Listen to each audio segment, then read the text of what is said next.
Welcome to week 8 of Integrative Inquiry. And this week we're talking about active and empathetic listening and nonviolent communication. Again, my name is Marilee Bresciani Ludvik, which I think you know by now. But I have the privilege of serving as your instructor and the designer for this course. Let's begin by bringing a gentle attention to the body in the chair. So simply noticing the seat on the chair, feet on the floor, inviting an awareness into the back so that it's upright, alert, yet relaxed. And then noticing where the hands are placed, just sensing the hands, how they're resting. Then inviting a gentle softening of the eyes. So it's as if you're looking but not really seeing.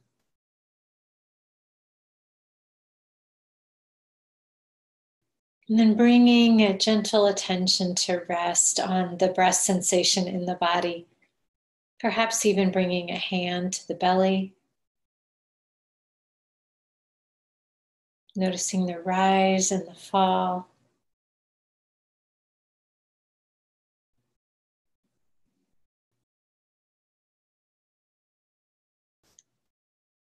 You are here. You are here in this space and time, and you intended to be here. You arrived, and I'm grateful. So what are you noticing? We are now in week 8 of the course, plus the orientation week. So this is actually about 9 weeks we've been exploring this practice. And what are you noticing? So we invite you to really engage with your buddy, chat about what you're noticing. Feel free to reach out on the discussion board of the course website or email me directly. I'd be happy to be of service. Excuse me, I'm going to take a drink of soda. See if that clears out the gunk in my throat here. Forgive me. Sorry, TMI. So, listening. What's the biggest mistake leaders make when working with others? Apparently, according to the Blanchard survey and Dr. Lisa Gates's research, it's inappropriate communication or poor listening. 82% said not providing appropriate feedback was the biggest problem, and we'll work on this in later modules about how to provide feedback and how to receive feedback.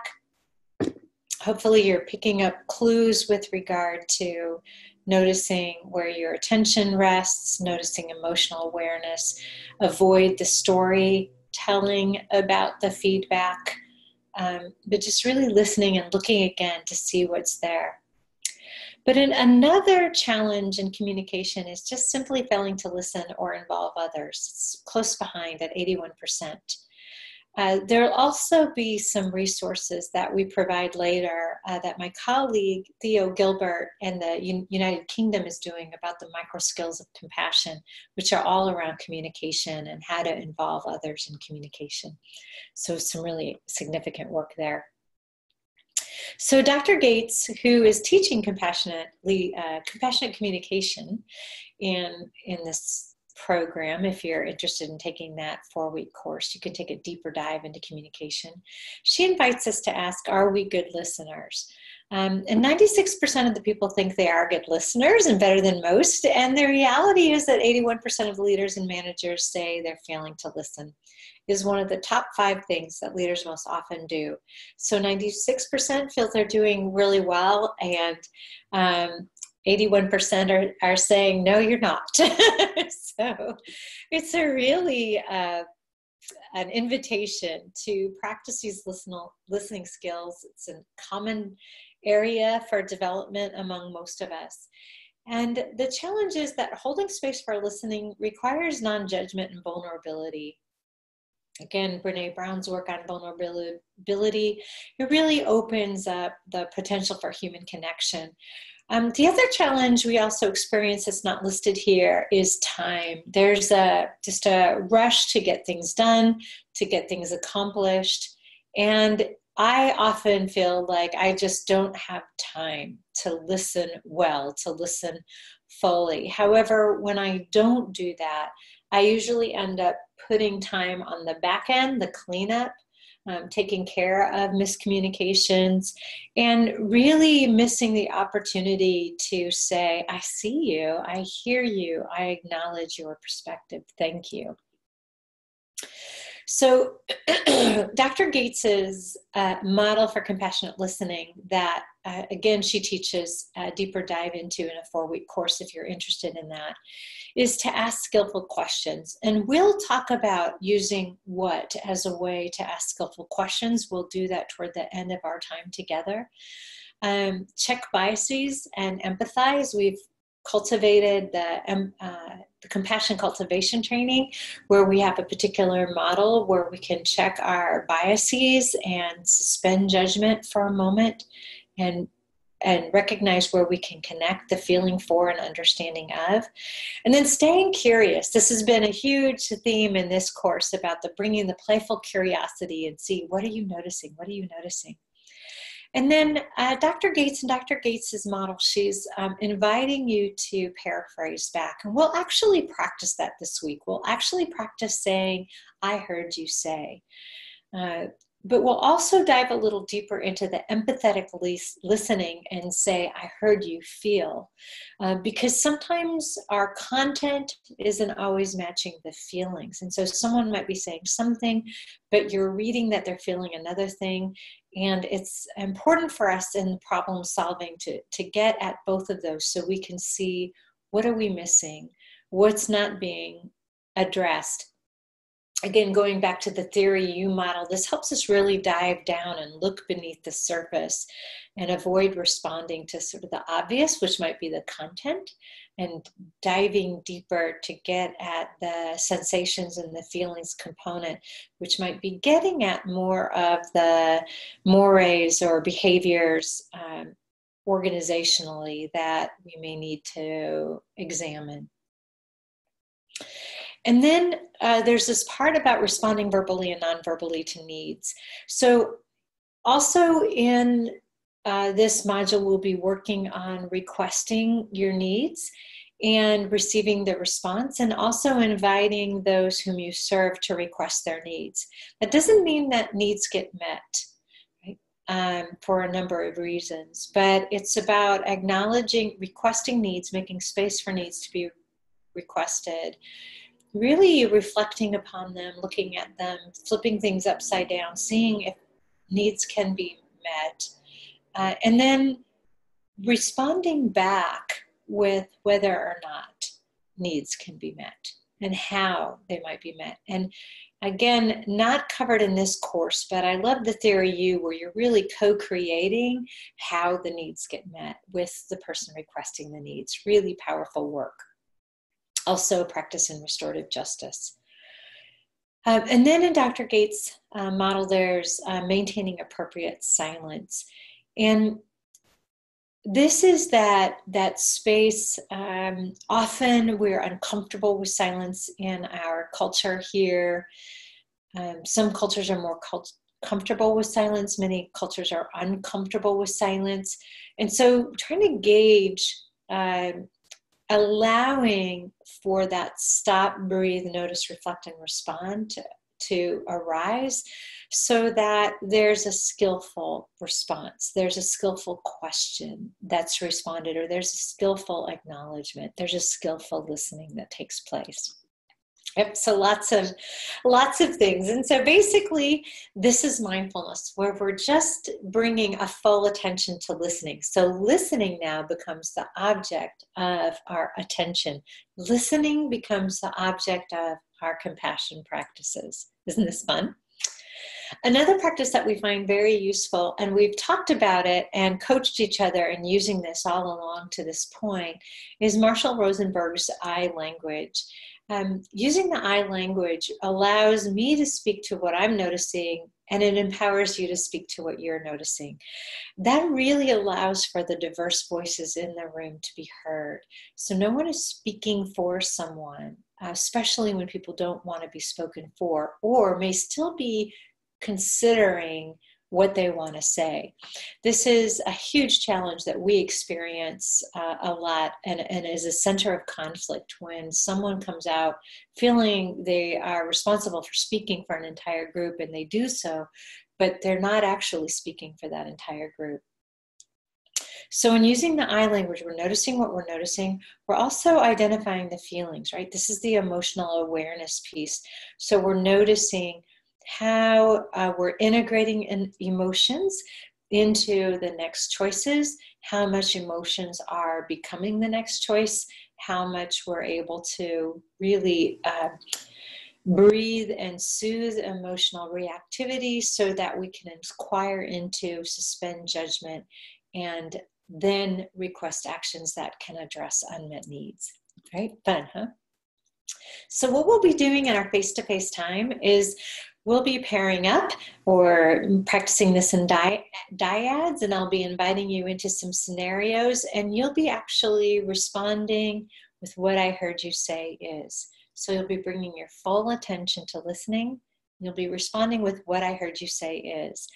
And while you may have a tendency to paraphrase, in this practice, we'll be inviting you to speak, to actually use the words that the participant is using. This is important because it will provide you an opportunity to ask for clarifications of words that can have many different meanings. And so if we paraphrase, we may be choosing a meaning for that word that we already heard, and we've already started to run with a story about what that person said. If we're staying with what they said, then we can ask, one of our questions might be, what do you mean by living social justice? What do you mean by equity-mindedness? What do you mean by whatever it is that the word that you might have a different interpretation of, or may not be clear if that person has the same interpretation, meaning making. The other practice we'll be engaged in is actually looking for emotions. And this doesn't mean that we'll be telling the person what they're feeling. Like, how many of you have been in a conversation where someone's like, whoa, you are angry. And you're like, wait, I'm not angry, I'm frustrated. I don't even know how I'm feeling. How can you tell me how I'm feeling? But what we'll be doing is we'll just be saying, wow, what I heard you feel is, you might say exhaustion. What I heard you feeling is confusion. What I heard you feeling is fear. What I heard, you might be speaking to that. And what that does is it helps when I'm saying what I heard you feel is, I'm keeping ownership of my interpretation. I'm owning my whole story of what you're saying and what you're feeling, versus me putting what you're feeling on what I'm feeling about how you're feeling on you. Does that make sense? So we're staying very much in a way that opens up dialogue, expands inquiry, and expands understanding. My other question that I love to use, is tell me more about what you're feeling. Tell me more about what you're seeing here. Tell me more about what you experienced. Especially if this is useful, especially if I'm noticing that I'm getting emotionally triggered by what someone is telling me. And I don't know how many of you have experienced this. I experience this a lot. I have a highly active neurology, and I'll pick up on people's emotions. And if someone comes in upset, I'll pick up on that. And I need to do a lot of work, a lot of the mindfulness practice to not get caught up in the other person's emotions.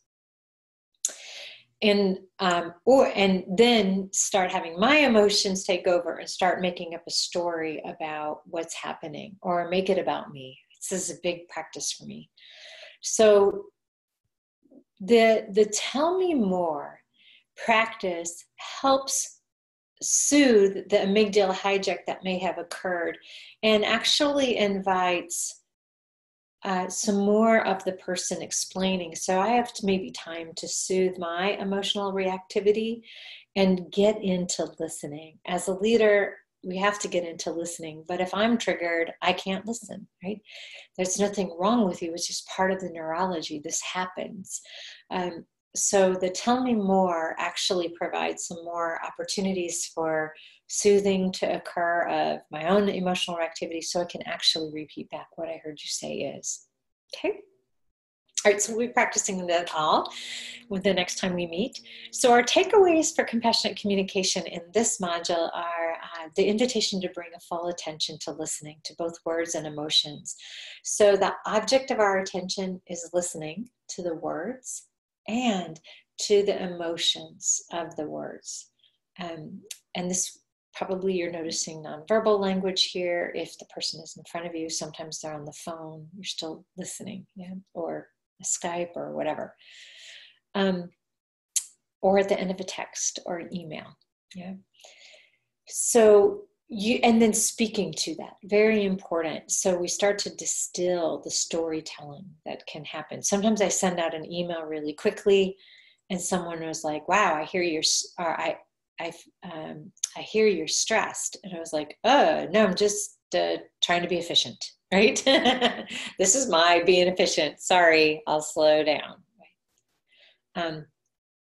So then we'll be using I language, again, to own my own interpretation and empower others to have theirs. Practice compassion. We'll be bringing all the self-compassion practices in, as well as the compassion practices. And we'll stay in inquiry as long as possible. Okay? If you have questions or comments, please use the discussion board. You know how to get a hold of me. And for now, our invitation, connect with your buddy, post the questions on the course site, practice the focused breathing every day, practice the body scan, practice compassion, self-compassion, and try on this compassion communication. There's a 2-minute journal assignment for you to complete, and we also have a weekly poem for you to reflect on. All right, I get to see you soon. Thank you for your time. Take good care.